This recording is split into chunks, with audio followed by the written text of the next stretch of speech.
ತಿಮರೋಡಿ ಅವರ ಒಂದು ಹಿನ್ನೆಲೆಯನ್ನ ನೋಡಿದ್ರೆ ಅವರು ಕೂಡ ಹಿಂದುತ್ವವನ್ನ ಪ್ರತಿಪಾದಿಸ್ತಾ ಬಂದವರು. ಮಹೇಂದ್ರ ಕುಮಾರ್, ಎ.ಕೆ. ಸುಬ್ಬಯ್ಯ, ನಿಖಿತ್ ರಾಜ್ ಮೌರ್ಯ, ಸುಧೀರ್ ಕುಮಾರ್ ಮುರಳ್ಳಿ, ಇವರೆಲ್ಲ ಯಾರು? ಹಿಂದೆ ಹಿಂದುತ್ವದ ವೇದಿಕೆಯನ್ನ ಹತ್ತಿ ಬಹಳ ಬಲಿಷ್ಠವಾಗಿ ಬಲಾಢ್ಯವಾಗಿ ಮಾತಾಡಿದವರು, ಸಂಘಟನೆಗಳನ್ನು ಕಟ್ತವ್ರು, ಹಿಂದುತ್ವಕ್ಕೋಸ್ಕರ ಜೀವ ಕೊಡ್ತೀನಿ, ರಕ್ತ ಹರಿಸ್ತೀನಿ ಅಂದವರು. ಅವರೆಲ್ಲ ಯಾಕೆ ನಂತರ ಬದಲಾದ್ರು? ಯಾಕೆ? ಅದೆಲ್ಲವೂ ಹಾಗೆ ಸಿದ್ಧಾಂತದ ಕೆಲವು ನಿಮ್ಗೆ ಹಿಂದೂ ಆಗಿದ್ದವ ಕನ್ವರ್ಟ್ ಆಗಿ ಮುಸ್ಲಿಂ ಆಗ್ತಾನೆ, ಮುಸ್ಲಿಂ ಆದ್ಮೇಲೆ ಅವ್ರ ಸಿದ್ಧಾಂತವನ್ನೇ ಹೇಳ್ತಾನೆ, ಅಥವಾ ಕನ್ವರ್ಟ್ ಆಗಿ ಕ್ರೈಸ್ತ ಆಗ್ತಾನೆ, ಅವನೇ ಮತಾಂತರ. ತಿಮರೋಡಿ ಕಾಲಕ್ಕೆ ತಕ್ಕಂಗ್ ಬದಲಾಗಿದ್ರು. ಆ ಒಂದು ಕಾರಣಕ್ಕಾಗಿ ಈ ಒಂದು ಹೋರಾಟವನ್ನ ಕೈಗೆತ್ತಿಕೊಂಡ್ರು. ಬೇರೆ ಹೆಣ್ಮಕ್ಳು ಅವ್ರಿಗೆ ಕಾಣಿಸ್ತಾ ಇಲ್ಲ. ಸೌಜನ್ಯ ಅವರ ಒಂದು ಕೊಲೆ ಪ್ರಕರಣವೇ ಅವ್ರ ಕಣ್ಣಿಗೆ ಬೀಳ್ತಾ ಇರುವಂತದ್ದು. ತಿಮರೋಡಿ ವಿಷಯವನ್ನ ಬಿಡಿ, ತಿಮರೋಡಿ ಹೋರಾಟ ಮಾಡ್ತಾ ಬಂದಿದ್ದಾರೆ.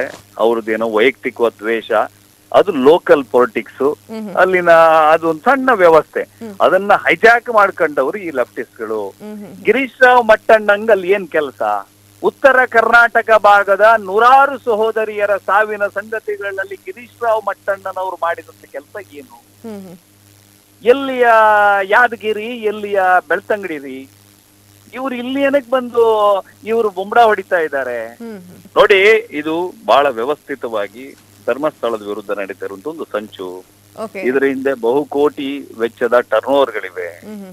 ಇವತ್ತು ಸೌಜನ್ಯ ಮನೆಯವರು ಕೂಡ ಬ್ರೈನ್ ವಾಶ್ ಒಳಗಾಗಿದ್ದಾರೆ. ಅವರು ಕೂಡ ಅವ್ರ ಮಗಳು ಹೋಗಿದ್ದಾಳೆ. ಅಲ್ಲ ಸರ್, ಬೇರೆ ಕಡೆಯಿಂದ ಫಂಡ್ ಬರ್ತಾ ಇದೆ ಅಂತ ಹೇಳ್ತಾ ಇದ್ದೀರಾ ನೀವು. ನಿಮ್ಮಲ್ಲಿ ದಾಖಲೆಗಳಿದ್ಯಾ?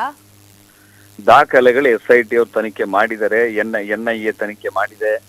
ತನಿಖೆ ದಾಖಲೆಗಳನ್ನ ನಾವಿದೆ ಅಂತ ಹೇಳಿ ನಾವು ರಿಲೀಸ್ ಮಾಡಕ್ ಆಗಲ್ಲ. ದಾಖಲೆ ಇದೆ, ಸಾಕ್ಷಿ ಇದೆ. ಈಗ ಬಿಡ್ತೀನಿ, 5 ನಿಮಿಷ ಬಿಡ್ತೀನಿ, ಲೈವ್ ಅಲ್ಲಿ ಬಿಡ್ತೀನಿ, ನಾಳೆ ಕೊಡ್ತೀನಿ, ಅಂಗಿಜೇಬಲ್ ಇದೆ, ತೆಗಿಯಕ್ ಆಗ್ತಾ ಇಲ್ಲ ಅಂತ ಹೇಳೋದು ಏನು ಟೀಮ್ ನಮ್ದಲ್ಲ. ಆ ಬಿ ಗ್ಯಾಂಗ್ ಕೇಳ್ಬೇಕು ನೀವು, ಯಾವಾಗ ಬಿಡ್ತೀರಿ ಅಂತ ಹೇಳಿ. ಆಯ್ತಾ? ಈಗ ನಮ್ಮಲ್ಲಿ ಕೆಲವು ಪೀತ ಪತ್ರಿಕೆಗಳಿವೆ. ಈ ವರದಿಯನ್ನ ನಿರೀಕ್ಷಿಸಿ ನಾಳೆ. ನಮ್ದು ಹಂಗಲ್ಲ, ನಮ್ದು ಇದ್ದದಿದ್ರೆ ಇಮಿಡಿಯೇಟ್ಲಿ ಕೊಟ್ಟು ಬಿಡೋದು. ಅವರೆಲ್ಲ ನಿಮ್ಮ ಬಿ ಗ್ಯಾಂಗ್ ನವರಿದಾರಲ್ಲ, ಈ ಮಹೇಶ್ ಶೆಟ್ಟಿ ತಿಮರೋಡಿ ನಾನು ಹೇಳಲ್ಲ. ಈ ಗಿರೀಶ್ ಮಟ್ಟಣ್ಣನ ಚಾಳಿ ಸಾಕ್ಷಿ ಇದೆ. ನ್ಯೂಯಾರ್ಕ್ ಬರ್ಕ್ಲಿನ್ ಯೂನಿವರ್ಸಿಟಿಗೆ ಧರ್ಮಸ್ಥಳದವ್ರು ಇನ್ವೆಸ್ಟ್ಮೆಂಟ್ ಮಾಡಿದ್ದಾರೆ, ನನ್ನ ಸಾಕ್ಷಿ ಇದೆ, ನನ್ನ ಮೊಬೈಲ್ ನಲ್ಲೇ ಇಟ್ಕೊಂಡಿದ್ದೀನಿ. ಈಗ ಬಿಡ್ತೀನಿ, ನಾನು ಬಿಟ್ರೆ ಪ್ರಳಯ ಆಗ್ಬಿಡುತ್ತೆ. ಆ ವಿಡಿಯೋಕ್ಕೆ ನೋಡ್ರಿ ನೀವಂತಲ್ಲ. ನಿಮ್ಗೆ ಎಂಟರ್ಟೈನ್ಮೆಂಟ್ ಬೇಕು ಅಂತ ಹೇಳಿದ್ರೆ ಗಿರೀಶ್ ಮಟ್ಟಣ್ಣನ ವಿಡಿಯೋ ನೋಡೋದ್ ನಾನು. ಆ ಮುಖ, ಎಂತ ಅದ್ಭುತ ನಟ ರೀ. ತಗೊಂಡಾಗ ಎಲ್ಲಾದ್ರೂ ಒಳ್ಳೆ ಒಂದು ನೀನಾಸಂಗೆ ಎಲ್ಲಾದ್ರೂ ಕಲ್ಸ್ಬಿಟ್ರೆ ಒಂದ್ ಫಿಲ್ಮ್ ಅಲ್ಲೂ ಆಕ್ಟ್ ಮಾಡಿರ್ಬೇಕಾ ಮನುಷ್ಯ. ಕ್ಷಣ ಕ್ಷಣದ ಸುದ್ದಿಗಳಿಗಾಗಿ ಫ್ರೀಡಂ ಟಿವಿ ಸಬ್ಸ್ಕ್ರೈಬ್ ಮಾಡಿ, ಲೈಕ್ ಮಾಡಿ ಹಾಗೂ ಫಾಲೋ ಮಾಡಿ. ಹೊಸ ಸುದ್ದಿಗಳ ನೋಟಿಫಿಕೇಶನ್ಗಾಗಿ ಬೆಲ್ ಐಕಾನ್ ಮೇಲೆ ಕ್ಲಿಕ್ ಮಾಡಿ.